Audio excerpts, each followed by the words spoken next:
where, oh, I got 3-4. How many times have you guys been over? At least.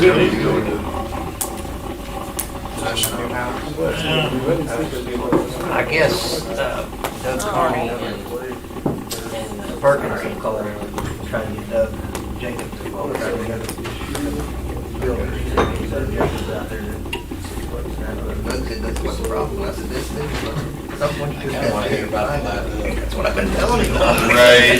He does this deep, it ain't this, no? It's not gonna be that deep. I want to hear the story. I want to hear all Hey, this. That's a good one.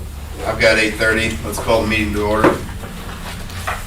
First item is the adoption of the agenda. Move to approve the agenda as presented. Second. A motion, a second to adopt the agenda. All in favor? Aye. Opposed? Next is the minutes from the October 28th meeting. Any additions or corrections? Move to approve the minutes as presented. Second. A motion, a second to approve the minutes. All in favor? Aye. Opposed? Any business from the audience today? JD, how are you, sir? Couldn't find out, nothing for me, thank you. Thanks for coming. Just dive into reports and water treatment. Morning. Hey, morning. How are you? Do have an action item this morning. It's to replace the Wade belt feeder on Slaker number 3. Slaker 3 is our oldest Slaker. The last time it was the feeder was replaced itself was in 1996. The other two were replaced back in 09 and 10. And we've been having issues with it, with the belt traveling back and forth, getting out of line. And then it caused the pebble line to come off to the side of it, and it would fall between the belt and the actual feeder. And it would hang up, stops it from feeding, and then we have to go over there and do all that. And what I found out with that one, they don't even, with a replacement, those belts, they actually come with a 3/4 inch lip on each side of it that doesn't allow any debris to fall off to the side of it. And that's going to be similar to the other two that we have. So my recommendation would be motion to purchase the Wade belt feeder using quotes. You said 96? Yeah, 96. And number 3, it actually feeds, 2 to 2.5 times as much as the other two. It's feeding approximately 225 pounds per hour compared to 70 to 80 pounds per hour on the other two. So it feeds a lot more and everything, so.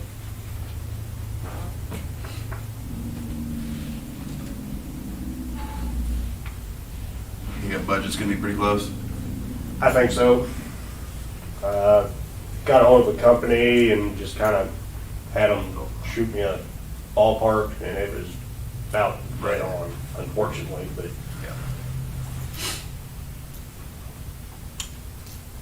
I'll make a motion to purchase the Wade belts for Wade belt feeder using quotes. Second. Get a motion, a second to purchase the Wade belt feeder using quotes. All in favor? Aye. Opposed?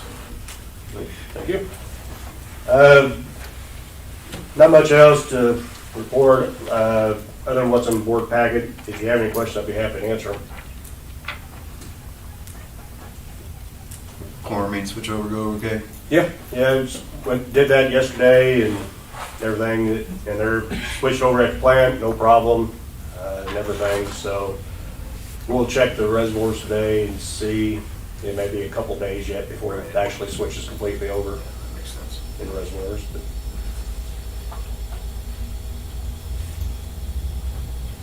Any other questions for Travis? Thank you. Let's move on to electric production. No Carl today? But no Carl. Morning. Morning. I do have one update on Unit 6. We did hear back from the engineers after the pictures they've done with the borescope. The pole on the rotor, they believe, may have shifted as far back as when we had reinstalled it back in 15. They looked at all the V-blocks, the bolts, the keepers, and they were confident that those were all in good shape, and they had no concern of putting it back together and running it. So we've been in the process of putting it back together. We did extend our outage till 4 o'clock today. We did have a few small holes in the exhaust stack that we wanted to go ahead and patch up at this time, so we did that. They're putting the last bit of insulation on this morning and should be done. And that's pretty much all I got, unless you got any questions.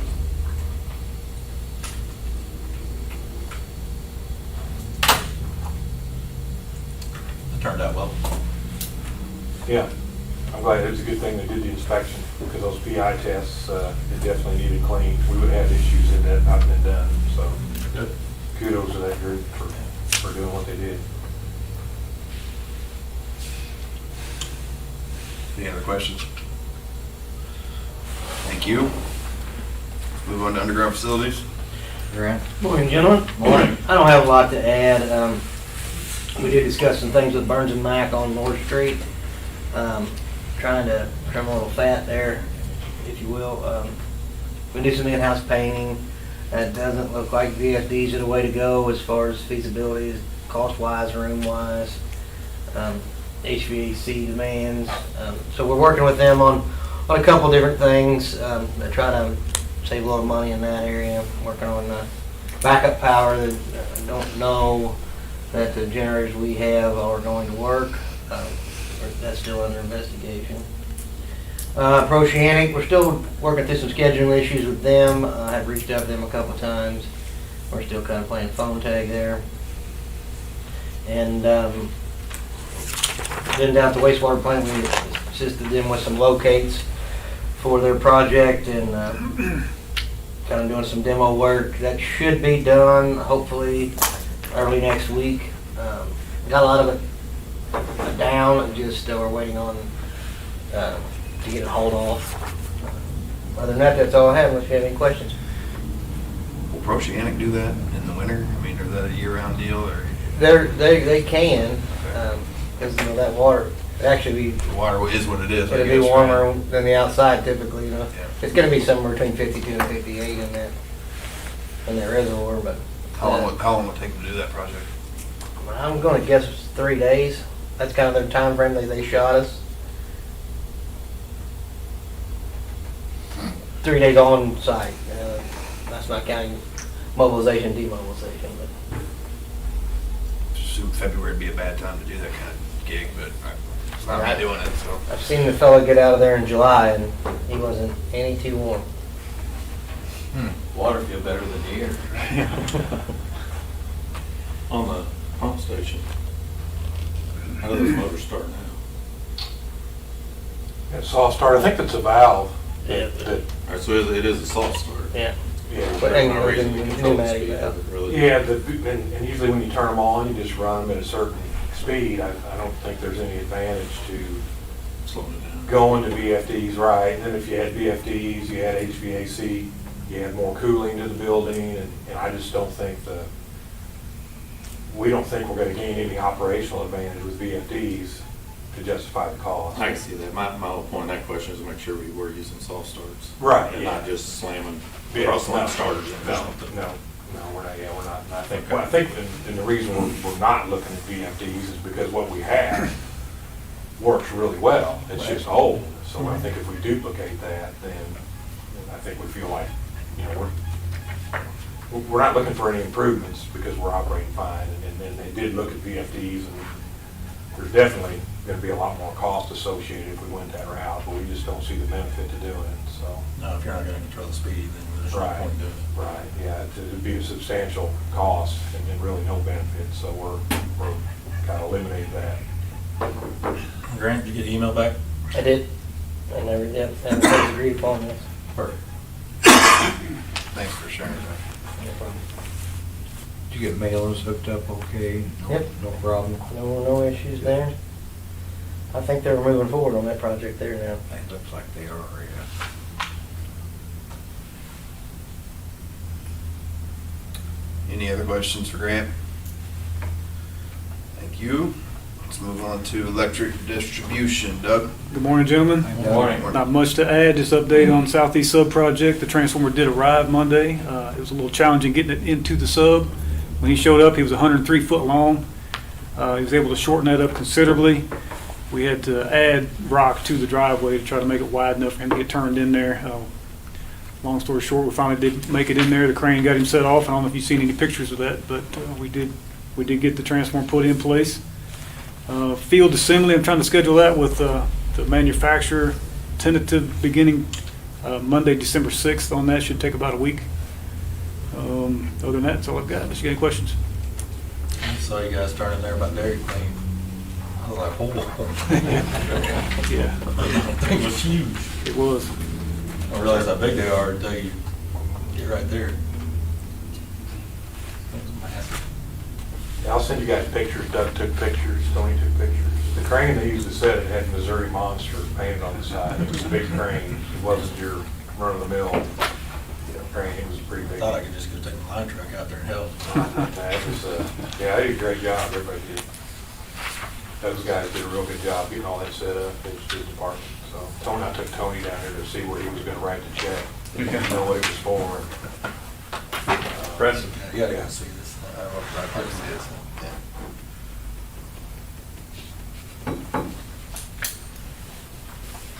Any other questions for Doug? Thanks, Doug. Wastewater and all? Morning. I don't have much to add. We are currently spreading on some new fields. We started that Monday. We had a guy approach us and we gained about 250 to 300 acres. They're fairly close. So it's good to have that. I don't really have too much more to add unless you guys have any questions.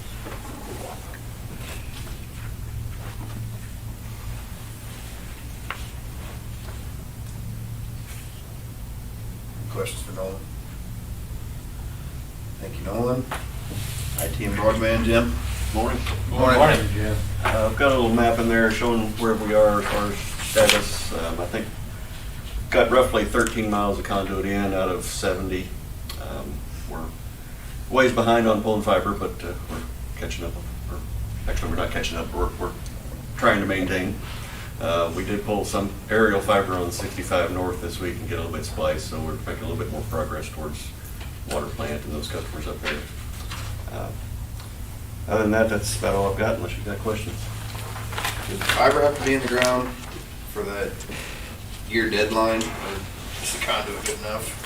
The 5-year deadline, I think we're supposed to be completely done. Completely done. Yeah, so round 1, grant 1 shouldn't be a problem. Grant 2, who knows? And you can pull in the winter, even if you can't. As long as it's not frozen, condensation tends to get water. Even if it's sealed up, you still get water in there, and if it's enough water to freeze it up, then that causes problems as well too. Yeah.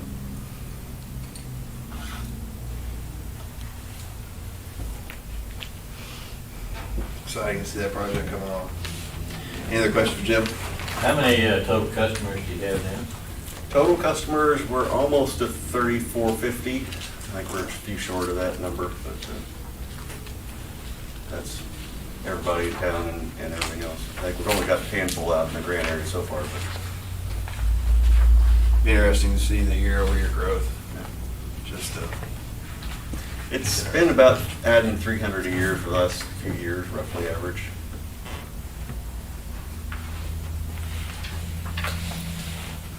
question, Jim. Thank you. Let's move to HR. Megan. Morning. Morning. I don't have anything to add to what's in your packet. We just kind of want to highlight, there's some information in there for you about the reduction in our work comp experience modification rating. We're saving a little bit of money there over where we're at now. I just want to express my appreciation to all the employees and supervisors. Everybody's working hard at staying safe, and not only does that help everybody stay healthy, but helps us monetarily too. So I did want to mention that. Other than that, I will be happy to answer questions.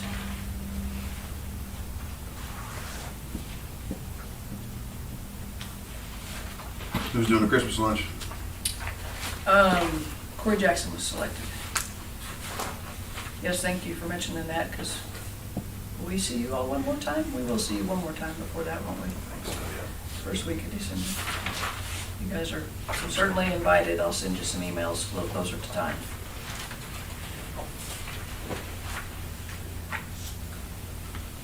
Spencer, why don't you call me at 10 o'clock every day? I'll call you. No, get busy, forget about these things.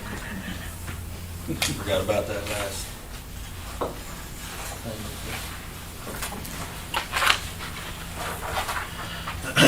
Any other questions for Megan? Thanks, Megan. Move to the finances of Tony. Morning. All right. Not much in there, just a lot of annual report stuff, working on. The auditors were here last week, everything went smooth, so that all went well. I know the last 3 weeks we've been working with Tyler pretty exclusively every day, so they're on the financial side, they've kind of got us involved in building the software going along. So we're done with them this week, and then we'll be testing it for the next couple months. So it's going to go live February. So that's all looking good. It's going pretty smooth. Other than that, not much there. How's working with FEMA and SEMA? Pretty good, or is it? I'm sure it's a lot of paperwork. Yeah, a lot of paperwork. I had to set it on the back burner there the last couple of weeks with the audit Yeah. and software, so I'll try to get that all finished up next week. But I know Jeff and I think I've been having calls with him weekly or bi-weekly, I think, so I think it's going fairly smooth. Yeah, this week's call got canceled. I think our liaison had something come up, but there really wasn't a lot to discuss. I think we kind of wrapped up a bunch of things that they've given us last week. So I think Tony's got to work on the Category B self-certification stuff, kind of the emergency spending. That's in a different category than some of the replacements and bids we're getting. They kind of divide that up. I think we're in 3 different categories or buckets. And Category B stuff's we'll work on to submit first, and then once we get bids and stuff, we'll work on those other categories as well. But yeah, it's moving along good. I think I'm pleased with the process and how they do it, because really we're just submitting it to the FEMA rep, and then he's entering it into the portal for us. We're not having to go in and do any of that. We just email him, stuff, and then he enters all that into their forms, which is helpful, very helpful. Now, we have to pay for all of that first, right? Correct. They reimburse. Correct. That's how that works. Yeah. 75%. 75%. 75%. Yeah. Yeah, we just got the trucks, the tabletop certification. We did that Monday, so we got that report. I think, did we get that back? Yeah, we got that back Monday afternoon, because it was Monday morning when they did the tabletop. Right. So we got kind of the trucks behind us. Just a little pieces at a time, but it'll take a little bit, but we're heading there. Is the city in on those meetings too, since they've got a claim? Or are they doing No, something? it's- I didn't know if it was combined or. It's separate. Separate. I think the park's got some claims, and that's a separate, case, and we're just working with them. I think they've got the same representative that we do assigned, but they're working on theirs separate from what we're doing. When do you expect your audit results back? I'll probably get a draft here 1st of December. I have that back to them, and then probably January, if I have it packet for you guys. It's always good to see him go. Yeah. Try to have everything ready for them, so in and out. Yeah. So. Any questions for Tony? Thank you, Tony. Jeff, you're up. Morning, gentlemen. Morning. Do have one action item this morning, MSDC representative. I've been current representative for MMU for the last few years, and if you guys would like me to continue, I would certainly be happy to. I move we appoint Jeff Bergstrom to represent MMU on the MSDC board effective January 1, 2022. Second. Got a motion second to appoint Jeff Bergstrom to represent MMU on the MSDC board effective January 1st, 2022. All in favor? Aye. that done before he changes his mind. Right. Thank you, gentlemen. Got some information I forwarded you guys. It's kind of scary, that we're not into winter yet, but we're already getting price and supply constraint alerts. I forwarded that to you guys. I think the scenario was setting up to put us in the same situation that we were in last February. The potential's there for one thing to go wrong and us to spend a lot of money. So, that's why electric production's, doing the maintenance and the things they're doing on our generators. We're doing everything we can to keep our generators available. That still doesn't guarantee anything. There's a lot of things on there that it's a mechanical device, but we're certainly doing our best there. How's our diesel tank? Tanks are good. I think we were filling those as fast as we were emptying them last winter.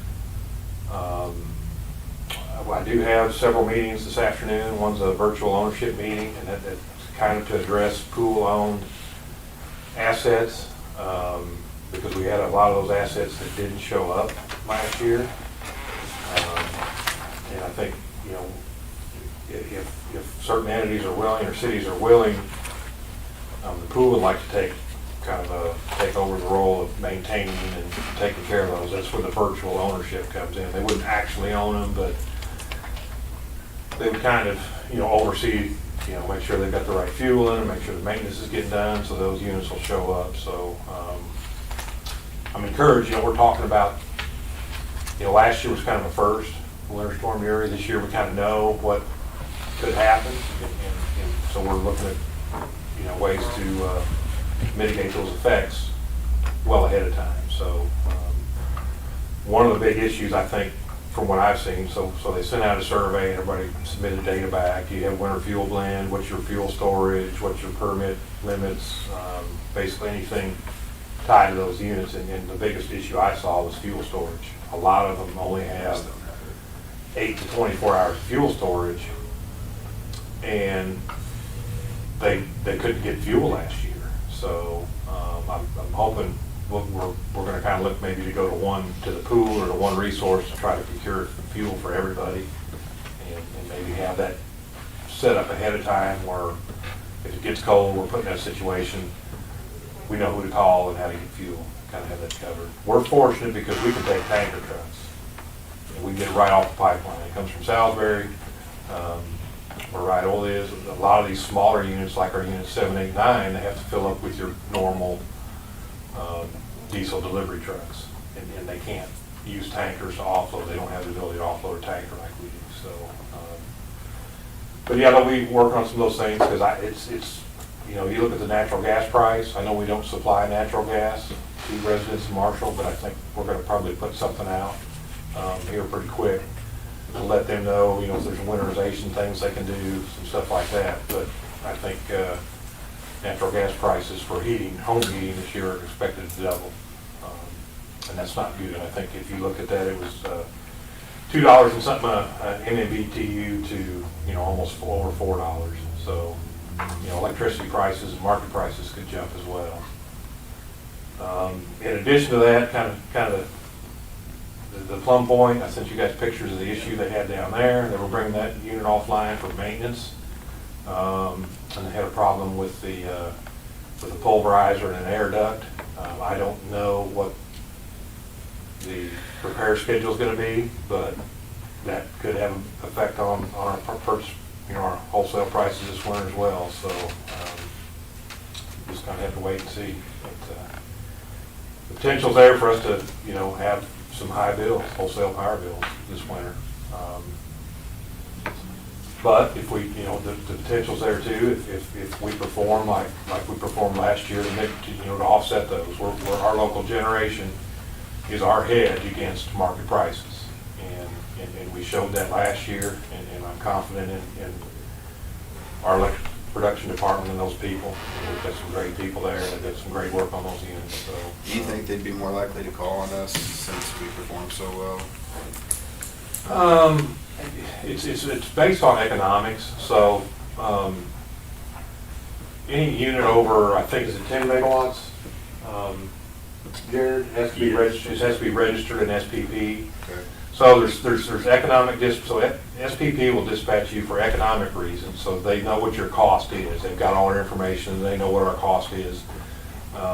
So if they're dispatching resources, they always dispatch the lowest cost resource. The other is reliability. We get dispatched a lot on reliability because of where we're at on the grid. So there's kind of two different issues there.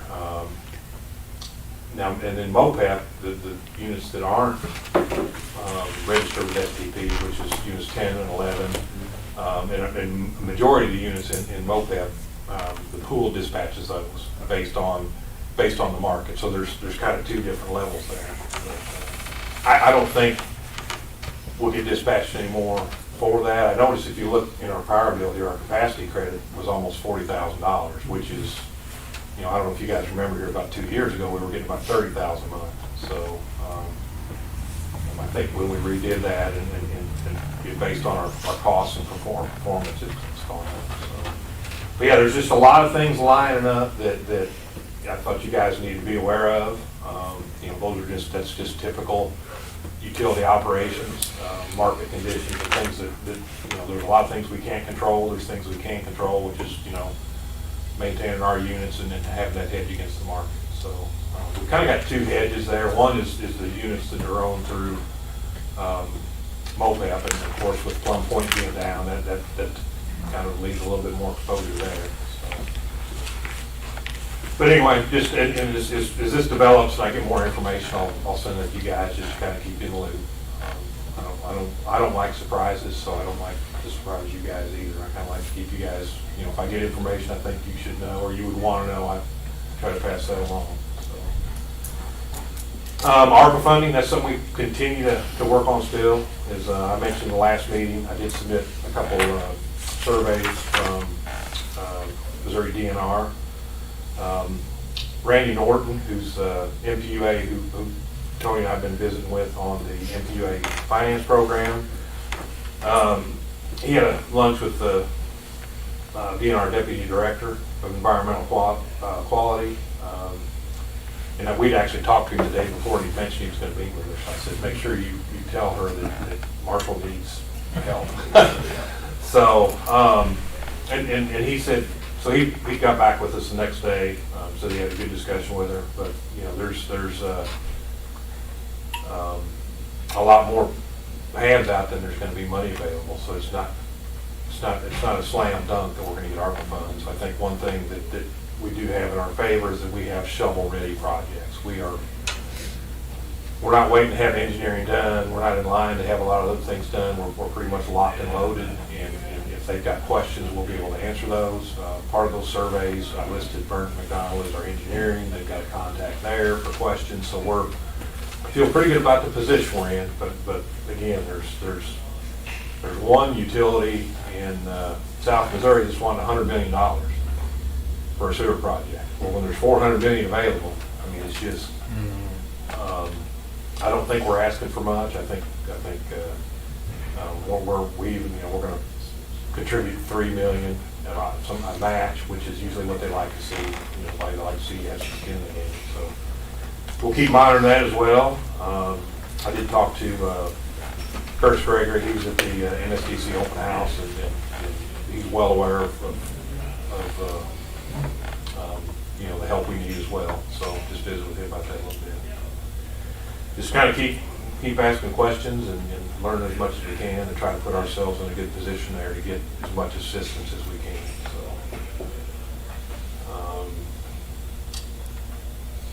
So, not a whole lot else. I'll be glad to try to answer any questions you have.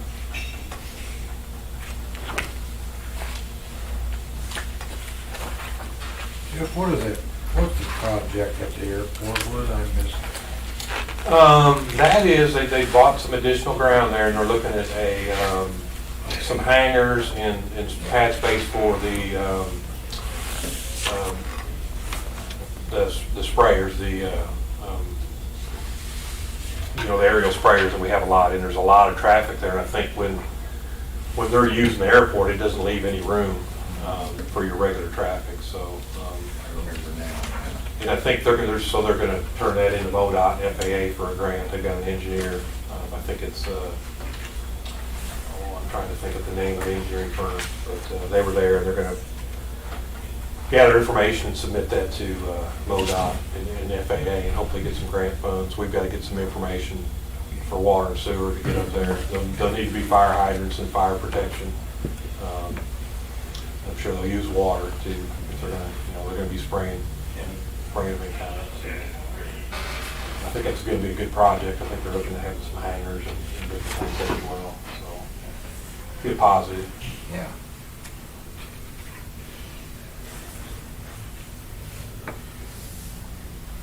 And they're lucky somebody didn't get hurt there at Plum Point. Yeah.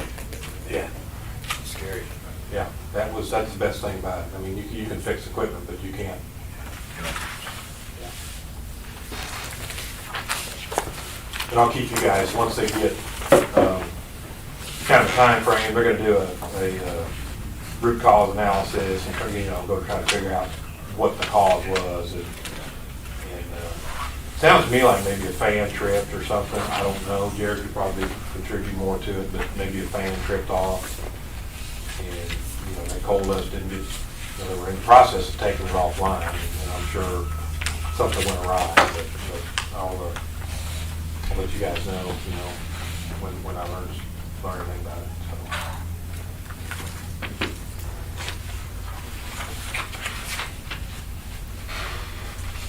Any other questions for Jeff? Thank you, Jeff. Let's look at cash disbursements.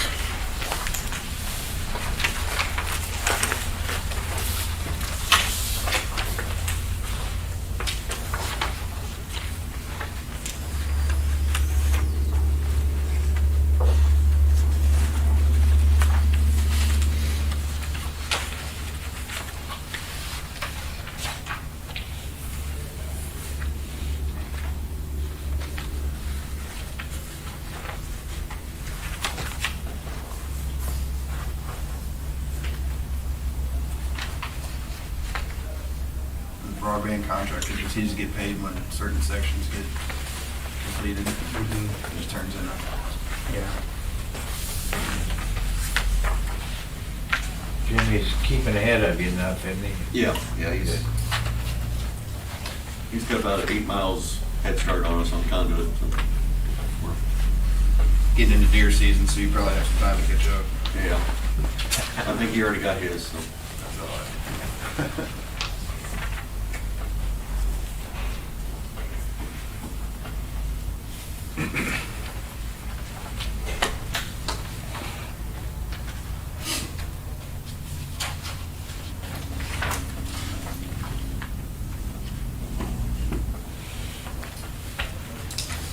It's actually nice to see a power bill.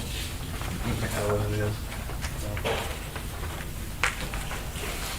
Yeah, power bill came in really nice. September estimate was they were kind of over on their September estimate on the power bill too, if you look back at our invoice. We'll take a good one, because they may not get very many more of those. A little bit of money back in wastewater reserve.